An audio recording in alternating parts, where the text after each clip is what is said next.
हप्ता आता लवकरच जमा होणार आहे। महिला बालविकास मंत्री आदिती तटकरे यांनी ही माहिती दिली आहे। लाडक्या बहिणींसाठी अतिशय आनंदाची बातमी समोर आलेली आहे। भरपूर दिवसापासून बहिणी वाट पाहत होत्या की लाडकी बहीण योजनेचा हप्ता कधी जमा होईल। आज खरोखर तुमची प्रतीक्षा संपलेली आहे आणि आजपासून लाडकी बहीण योजनेचा हप्ता म्हणजे नोव्हेंबर महिन्याचा हप्ता आणि सोबत डिसेंबर महिन्याचा एकत्र जमा व्हायला सुरुवात झालेली आहे। नोव्हेंबर महिन्याचे 1500 रुपये आणि डिसेंबर महिन्याचे 1500 रुपये असं 3000 रुपयाचा मेसेज बहिणींना आज सकाळीच आलेले आहेत। म्हणजे आज सकाळपासून याची सुरुवात झालेली आहे। 11 वाजल्यापासून बहिणींच्या खात्यामध्ये पैसे जमा होत आहे। बहिणींना मेसेज येतोय, तर काही बहिणींना मेसेज येत नाही। तर तुम्हाला हप्ता जमा झाला का नाही कसं करणार आहे, तुमच्या मोबाईलवर तुम्ही गुगल पे किंवा फोन पेच्या माध्यमातून चेक करू शकता, तुम्हाला पैसे जमा झालेले असतील।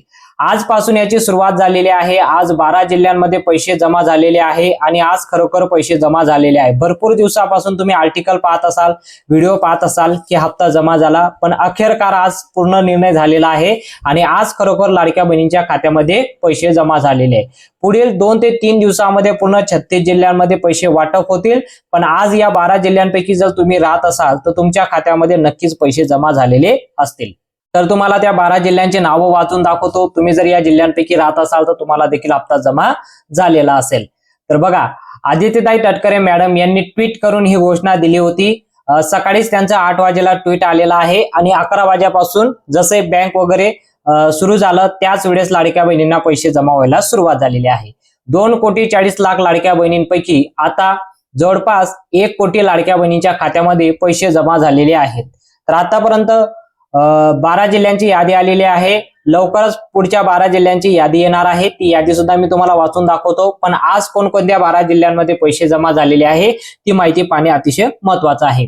मुख्यमंत्री देवेंद्र फडणवीस साहेब आणि एकनाथ शिंदे साहेब यांनी स्पष्टपणे उत्तर दिलेलं आहे की लाडक्या बहिणींच्या खात्यामध्ये 2 हप्त्याचे पैसे जमा होतील। म्हणजे यांनी जे वचन दिलेलं आहे ते आता पूर्ण झालेलं आहे आणि 2 हप्त्याचे पैसे जमा व्हायला सुरुवात झालेली आहे। बहिणींचे मेसेज सुद्धा येत आहे, बहिणींचे कमेंट सुद्धा येत आहे की आमच्या खात्यात पैसे जमा झाले, सरकारचं धन्यवाद सुद्धा करत आहे। तर बघा, आणि एक आर्टिकल आलेला आहे, तो आर्टिकल तुम्हाला वाचून दाखवतो। लाडक्या बहिणींना 1500 रुपये प्रमाणे हप्ता जमा होतोय। या 2 हप्त्याचे पैसे जमा झालेले आहे, पण जानेवारी पासून म्हणजे 2026 पुढच्या वर्षापासून हा हप्ता तुम्हाला 1500 वरनं 2100 वर ट्रान्सफर झालेला आहे। म्हणजे तुम्हाला 2100 रुपये प्रमाणे हप्ता दिला जाणार आहे, असं आर्टिकल आज जाहीर झालेला आहे। आर्टिकल कशा पद्धतीने जाहीर झालेला आहे, लाडक्या बहिणींना 2 हप्त्याचे हप्ता जमा होणारे 3000 रुपये आणि पुढच्या महिन्यापासून म्हणजे जानेवारी पासून तुम्हाला 2100 रुपये प्रमाणे हप्ता दिला जाणार आहे, असं आर्टिकल मध्ये आपल्याला दिसून येत आहे। आता 3 वेगवेगळ्या याद्या जाहीर करण्यात आलेल्या आहेत। पहिली यादी, दुसरी यादी आणि तिसरी यादी। यामध्ये तुमचं नाव, तुमच्या जिल्ह्याचं नाव कधी येतं ते तुम्ही पाहू शकता। आज जर तुमच्या जिल्ह्यांच्या पहिल्या यादीमध्ये नाव आलं असेल तर तुम्हाला आज पैसे जमा झाले असतील। दुसऱ्या यादीमध्ये असेल तर उद्या पैसे जमा होतील। तिसऱ्या यादीमध्ये असेल तर तुम्हाला 2 दिवसानंतर पैसे जमा होतील। तर असं आपण हे यादी टप्प्याटप्प्याने पाहूया। पूर्ण यादी मी तुम्हाला वाचून दाखवतो। तुम्ही जर या 12 जिल्ह्यांपैकी राहत असाल तुम्हाला नक्की हप्ता जमा झालेला असेल। बघा, आता जिल्ह्यांची नावं आपण पाहूया। पहिला जिल्हा आहे तो यवतमाळ। तुम्ही जर यवतमाळ जिल्ह्यामध्ये राहत असाल तर तुम्हाला हप्ता जमा झाला असेल। त्यानंतर दुसरा आहे तो गडचिरोली। गडचिरोली जिल्ह्यामध्ये राहत असाल तरी देखील हप्ता तुम्हाला जमा झालेला आहे। तिसरा जिल्हा आहे तो संभाजीनगर। संभाजीनगर मध्ये जरी राहत असाल तरी देखील तुम्हाला हप्ता जमा झालेला आहे। चौथा जिल्हा आहे तो सांगली। बघा, आता सांगलीवाल्यांसाठी पण आनंदाची बातमी आहे, सांगली जिल्ह्यामध्ये सुद्धा पैसे जमा झालेले आहेत। त्यानंतर येतो धुळे जिल्ह्यामध्ये जरी राहत असाल तरी देखील तुम्हाला पैसे जमा झालेले असतील। त्यानंतर नाशिक जिल्ह्यामध्ये जरी राहत असाल तरी देखील आज नाशिक जिल्ह्यामध्ये पैसे वाटप झालेले आहे। त्यानंतर येतो जळगाव। जळगाव मध्ये सुद्धा आज पैसे जमा झालेले आहे। नागपूर जिल्ह्यामध्ये सुद्धा पैसे जमा झालेले आहे। नागपूरमध्ये जरी तुम्ही राहत असाल तरी देखील पैसे आलेले आहे। त्यानंतर पुढचा जिल्हा येतो अहिल्यादेवी नगर। अहिल्यादेवी नगर मध्ये सुद्धा आज पैसे जमा झालेले आहे। कोल्हापूर वाल्यांसाठी पण आनंदाची बातमी आहे, कोल्हापूरला सुद्धा पैसे जमा झालेले आहेत। नंदुरबार वाल्यांसाठी पण आनंदाची बातमी आहे, नंदुरबारला सुद्धा पैसे जमा झालेले आहे। आणि पुणे वाल्यांसाठी पण आनंदाची बातमी, पुण्याला सुद्धा आज पैसे जमा झालेले आहेत। पहिल्या यादीमध्ये या 12 जिल्ह्यांची नावं आहे, आताच तुम्हाला वाचून दाखवलं। या 12 जिल्ह्यांपैकी जर तुम्ही राहत असाल तर तुम्हाला नक्की मेसेज आला असेल। मेसेज आला तर कमेंट मध्ये नक्की सांगा। पण या 12 जिल्ह्यांपैकी बँकांची यादी सुद्धा आलेली आहे। या सर्व बँकांमध्ये आता पैसे जमा होणार नाही. ज्या छोट्या खासगी बँक आहेत त्या बँकेमध्ये आता पैसे जमा होत नाही आणि त्या बँकांमध्ये आता पैसे जमा होणारही नाही. 12 बँकांची नावं आलेली आहे. या 12 बँकांपैकी जर तुमचं खातं असेल तरच तुम्हाला हप्ता जमा होतो, अन्यथा हप्ता जमा होणार नाही. ज्या छोट्या खासगी बँक आहेत ज्यांचा स्वतःचा IFSC कोड नाही अशा बँकांमध्ये आता पैसे जमा होत नाही. तर मी तुम्हाला पूर्ण 12 बँकांचे नाव वाचून दाखवतो. या बँकांपैकी तुमचं खातं असेल तर तुम्हाला नक्की हप्ता जमा झालेला असेल. तर सर्वात प्रथम बँक येतं HDFC बँक. तुमचं खातं जर HDFC बँक मध्ये असेल तर तुम्हाला नक्की हप्ता जमा झाला असेल.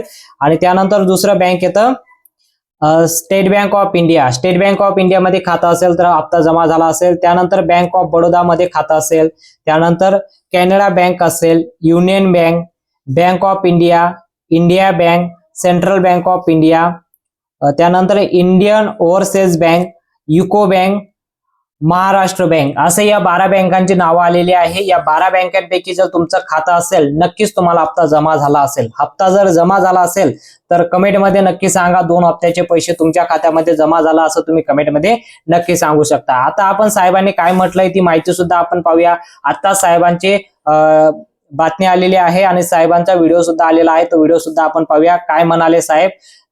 आम्ही दिलेलं आश्वासन पाळू हेच सांगितलेलं आहे, पण आता लगेच त्यांच्या खात्यात पैसे देणं गरजेचं आहे. त्यांच्या खात्यात पैसे दिले पाहिजे त्याची सगळी तरतूद आम्ही केलेली आहे आणि ते पैसे आता खात्यामध्ये जाणं सुरू झालेलं आहे. जवळपास आज आम्ही अंदाज घेतला तर जवळपास 8,500 कोटी रुपये रिलीज झाले आहेत. त्यातले 6,000 कोटी प्रत्यक्ष खात्यामध्ये गेले आहेत आणि पुढच्या 2 दिवसात उरलेले पैसे जाणार आहेत. अजून 11,000 कोटी रुपये हे काल आम्ही जे कॅबिनेटला परवा मान्य केले तेही आता येत्या 2 ते 3 दिवसात रिलीज होणार आहेत आणि तेही खात्यामध्ये जातील. आणि अजून 1,500 कोटीची आम्ही प्रोव्हिजन केलेली आहे. त्यामुळे आमच्या खात्यामध्ये पैसे जाणं हे महत्वाचं आहे. ते आम्ही जाणं सुरू केलेलं आहे आणि माझा अंदाज आहे की पुढच्या 15 ते 20 दिवसात 90% खात्यात हे पैसे पोचून जातील. 10% कदाचित अनेक वेळा आम्हाला अनुभव आहे, खात्याच्या अडचणी असतात त्या जाऊन सोडवाव्या लागतात, मल्टिपल खाती असतात, अशा प्रकारच्या गोष्टी असतात. त्यामुळे तेही आम्ही त्यांचेही जे बाकी 10% आहेत त्यांचेही आम्ही त्या ठिकाणी पूर्ण करू. आणि फॉर्च्युनेटली याला कुठली आचारसंहिता नसते, त्यामुळे आचारसंहिता लागली तरी ही मदत त्यांच्या खात्यामध्ये जाऊ शकते. 2 महिन्यापूर्वी 18 नोव्हेंबरपर्यंत KYC ची प्रक्रिया पूर्ण करण्याच्या संदर्भामध्ये सर्वच आपल्या महाराष्ट्रातील लाडकी बहीण, मुख्यमंत्री माझी लाडकी बहीण योजनेच्या लाभार्थी महिला ज्या आहेत त्या माता भगिनींना आम्ही त्या ठिकाणी सूचना केल्या होत्या.